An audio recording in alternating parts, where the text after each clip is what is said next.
1, 2, 3, come on! Come on, come on.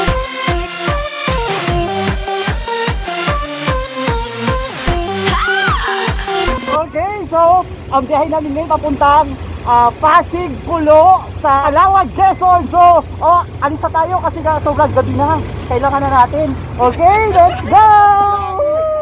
Okay, ito yung first stop namin dito. Nandito na tayo sa Barangay Poblacion. Nasa Sariaya na kami. So, ito yung mga ihi na yung mga iba doon. Nandun na sila, mapunta na sila. So, ito yung van namin, di ba?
So welcome, nandito na tayo sa barangay Pangahoy. So ito din yung unang stop pagagaling natin doon sa Calawag proper, sa port.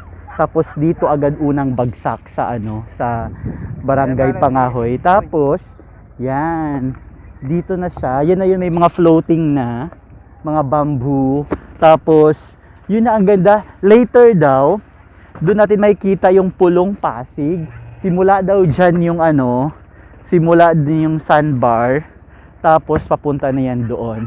So dito talaga magsi-stay lagi yung mga tao bago pupunta doon. So ikutin natin yung yung barangay Pangahoy today. So dito yata nagdi-dispose ng mga yelo. Pwedeng dito bumibili bago pumunta doon. So yon. Tapos yung iba nating kasamahan, nandoon po sila, nag-picture po sila. Tingnan nyo. Di ba? Nag-picture sila doon. So maganda dito, lalo na pag pumunta kayo doon, tapos mag-swimming kayo. Sobrang linaw ng tubig, kahit nandito pa lang kayo, sobrang linaw na talaga. Tapos yung iba, nandoon na sila, nag-prepare na sila. So idadrop na po yung mga yelo dito. Okay, so balikan ho kayo pag lumulutang na yung sandbar. Kasi nandiyan na daw yung sandbar. Pag walang sandbar, hindi tayo uwi. Yung mga bisita tayo, andito na po sila. Yan. Dito po yung pahingahan. Okay. So, yan. Yan na po sila. Nagpapahinga po sila. Ito po yung idol ko, Yan. So, may meeting area sila. Ito yun. Kasi kami kung anong mga pagkain. So, kailangan yung budgeting for overnight dapat so nandoon po yung namin yung kausap para siya po yung magbaba. So, welcome. Andito na tayo sa Pasig Pulo. Right? Yung isla na to. So, karating lang namin, kaapak lang talaga. Yung iba kong mga kasamaan, andoon po sila. O, fresh na fresh po. Sobrang excited. So, kakain muna kami ng breakfast. Kasi later, abangan natin yung sandbar. So, yun na. Dito na kami. So, enjoy natin yung araw na to kasi minsan-minsan lang to. So, dapat kung ano mang makita natin to, dapat mga sisiri na lang talaga para enjoy na lang tayo. So, alam niyo pag pumunta kayo dito, dapat nakahanda na kayo. Dapat hindi kayo na pangatulad nung sa akin naka-seminar ako. Dapat kayo nagsiswimming na para pagbaba nyo, pwede na kayo agad mag-jump. So, sobrang fresh pa yung island dito. So, alam mo yon, nakakatuwa. Wala, hindi sa amin yung mga bote ng pundador ha. Of course, nadaanan lang namin. So, mag-rent tayo dito ng cottage. Pero pag tipid lang, pwede kayo magdala ng tent lang. Pero kami mag-rent yata kami kasi ang daming budget ng mga teachers. So, alam mo, naki-join lang ako. Alam nyo na. So, pag pumunta kayo dito, kahit hindi naman masyadong maraming pera, yung tamang enjoy lang. So, dito na tayo. Mag-rent kami ng isa. Tapos, plus yung mga tent. So, may dalang canopy, kaya medyo malakas. Yung si Madam, may dala kasi medyo marami kami. Day, tapusin nyo na tent. yan, Day. Uy, bilisan nyo! Tapusin nyo na! Alam, may ginagawa sila dito sa loob ng kwarto. Wait lang ha. Uy! Masyado kayo nasarapan dyan! Joke lang, o kung sa kain na daw, dito na sila. Nandyan sila, o yun o, yan. Kain na tayo, yan. Yan. Ready? Ready? Gitsin? Oh, di ba? Saya-saya ng mga banding. Lalo na pag joiners ka, joiners to eat. Ang saya-saya.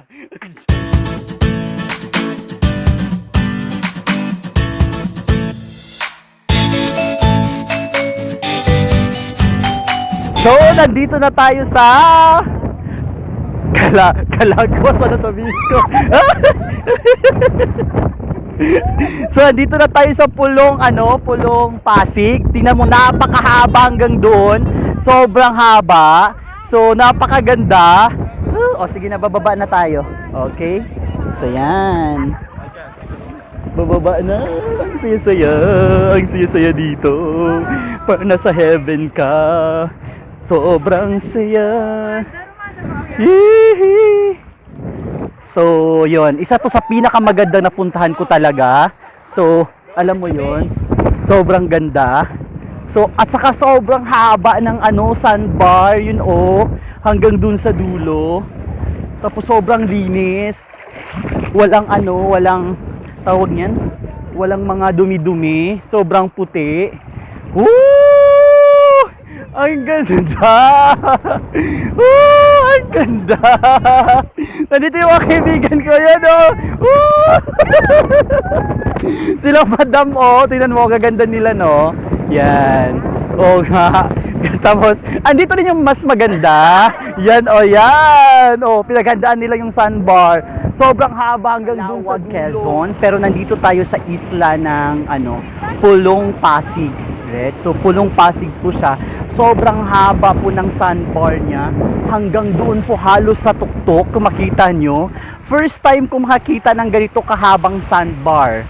Right? Sobrang haba. Ang ganda talaga, nakaka-amaze. Right? So, at saka hindi lang yun, sobrang puti ng buhangin. At saka yung sobrang linis ng water. So, hindi mo akalain talaga na may ganitong place pala. Hindi pa siya masyadong na-develop ata. Kasi, alam mo yun, hindi talaga sobrang ganda. Lahat talaga mapicturean mo talaga. Kasi hanggang doon, tingnan mo, naglalakad pa kami. Of course, meron na dito sa kabilang side ko, di ba? Kasi naglalakad na kami. So, up to doon, sobrang ganda. Woo! Napaka-nice. It's like heaven, right? So if you do have time, so please visit. So, nandito yung canopy namin. So, mag-like kami dito sa gitna ng canopy para hindi kami mainitan din. Kasi we are still waiting na clear yung clear yung sandbar. Kasi hanggang dun sa dulo, tingnan nyo. Sobrang nice! Ang ganda! Sandbar dito sa Pilipinas. 1, 2, 3, go! Yeah! Takbo! Baliw, baliw! Sobrang ganda kasi. Sorry na. Takbo! Ang ganda! Ang ganda! Ang haba talaga, tingnan mo. Sobrang haba. Hanggang doon, hindi pa nga siya naging white lahat. Pero sobrang haba, nakakatuwa. So yan, nakakatuwa. Andito lahat ng kalayaan. So, we are so happy for this, right? So, tingnan nyo, sobrang puti. Right? Kung makita nyo din yung ano, yung sand, sobrang puti din. Pero of course, yung sa Boracay, because we've been to Boracay also, mas ano yun, mas pino. Pero, Diyos ko, wala namang ganito kahabang sandbar dun sa ano, sa Boracay, di ba? Oh, meron pa dito, tingnan mo sa likod ko, ang haba na nga dun, no? Sobrang haba na. Tapos meron pa dito, ang haba ulit. Wow. Sobrang amazing. So, tanungin natin yung mga nagpunta dito kung ano masasabi nila. Tanungin natin, tumisa natin. Oh, ano masasabi mo ngayon? Perfect! Wow! So, I di ba? love it. Sobrang nice. Dito tayo sa isa. Oh, ito si madam namin. Ano masasabi mo sa sandbar dito sa Calawag, Quezon? Yeah! It's so amazing! Tingnan nyo, sobrang amazing! Oh, di You ba? have to come and see for yourself. Yes! Para ma-discover mo, kasi kami ngayon lang din, at hindi namin ina-expect na ganito pala sobrang haba. Yung iba puti pa doon, wala pa siya, hindi pa talaga sobrang clear. Pero, alam mo yun, papunta doon, para siyang San Juanico Bridge, kaso nga lang sandbar yung dating. Right? If you've been there also sa Samar and Leyte, yung sa San Juanico, yung connection doon, kasi sobrang haba. Halos ganun, kasi hindi nyo makita yung tuktok, di ba? Yung dulo ng bridge. Dito din, parang hindi pa rin makikita kasi nga may mga white-white pa doon sa area na yun. Tingnan nyo. Wala pa, pero later daw, sobrang puti na yan. So, enjoy lang tayo dito. So, balik na tayo doon sa canopy natin. So, masasabi ko lang talaga, sobrang ganda ng area. Sobrang linis. Sobrang haba ng sandbar. So, ibig sabihin, nakakatuwa. And then, the area is so clean. Right? Hindi pa yata siya masyadong na-discover. Pero alam ko meron na nagpupunta rito prior to us. So, for booking, right? So, ibigay ko din yung link dito for booking kung sinong nag-ano sa amin, nag-assist, right? So, at saka paano kami nakuha ng van, kasi sa van pa lang talagang perfect na yung van namin, right? Yung makatayo ka sa loob, medyo mahaba yung van, ay malaki. So, yung total namin dito, sobrang ano din. So, yan. Tapos hanggang doon, sobrang nakakatuwa kasi nga, of course, ano ngayon, pandemic. So, nakakalabas tayo. Pag ganito pa naman yung pandemic, tapos ganito kaganda yung bubungad sa'yo. So, talagang ma-appreciate mo talaga. Tapos yun, nalakad-lakad lang dito. Tapos, alam mo yun, sa ganitong sa estado ng buhay. So, nakakatuwa lang. Tapos yun, ikot-ikot ka lang dito. So, kanya-kanya kayong side. Kasi sobrang so, nandoon yung canopy namin. Yan. So, dapat mas maganda din kung magdala din kayo. Kasi kung doon kasi kami nagstay, doon sa Pulong Pasig din kami nagstay. So, nagrent na din kami doon. Tapos, may dala na din kaming sariling tent. So, may kaming dalang tent. Tapos, may isang canopy. Tapos, nagrent kami ng tent din na sa kanila mismo. So, yun. At tapos yun. Tapos, andito yung mga co-teachers ko. Yan sila, madam. So, sobrang nag-enjoy sila. Yung nandoon din, co-teachers ko din yun. So, yun. Nakakatuwa. So, here, nandito yung mga co-teachers ko na sobrang lang sila, pa-chill-chill lang talaga sila. Kasi, nag-enjoy talaga sila. Pero alam ko talaga, umiihi na yung mga yan. Nagbalubog-lubog. Tapos, ang kulang na kanila, baka naman nagpupoop din. Kasi mahal po yung tubig doon sa mismong area na pinuntahan. Yung makita niyo yung ganon, doon sa area na yun, ang water doon 60 pesos, yung 5 gallons ba yun or 4 gallons yung laman. Tapos yung iniinom yun 60 pesos, pero yung pagbuhos ng CR worth 40 pesos. Pero pag ako sa inyo, alam niyo kung paano yung pambuhos, yung tubig dagat na lang, manghira na lang kayo ng timba doon para hindi makatipid din kayo. So the more tipid, the more fun. Here in Calawag, Quezon. Oh, di ba? Ang galing-galing. Sobrang nice. Tapos, Calawag, Quezon sa Pulong Pasig. Yan, Pulong Pasig. 'Di ba? Ang ganda-ganda. So, sabi ko nga first time ko nang ganito kasi nga yung yung sa aisle ng Boracay, 'di ba, from station 1 to station 3, sobrang haba din 'yun. Pero ito sobrang haba na nasa gitna ng ng karagatan. Kasi yung sa Boracay, 'di ba, sobrang pino, yung buhangin talaga parang pulbo talaga. But of course, yung puti naman halos lumalaban to. Kaso nga lang ang panlaban talaga ito yung napakahabang sandbar na hindi mo pa nakikita. Kasi sa Kalangaman, doon sa sa Leyte, 'di ba, mahaba din yung sa Kalangaman. Pero dito kasi parang mas madali lang kasi 6 hours from Manila yung travel namin. Tapos halos 2 hours yung bangka from Port of nakalimutan ko lagi yung Calawag kasi nasa isip ko lagi Calaguas eh. That's our next destination.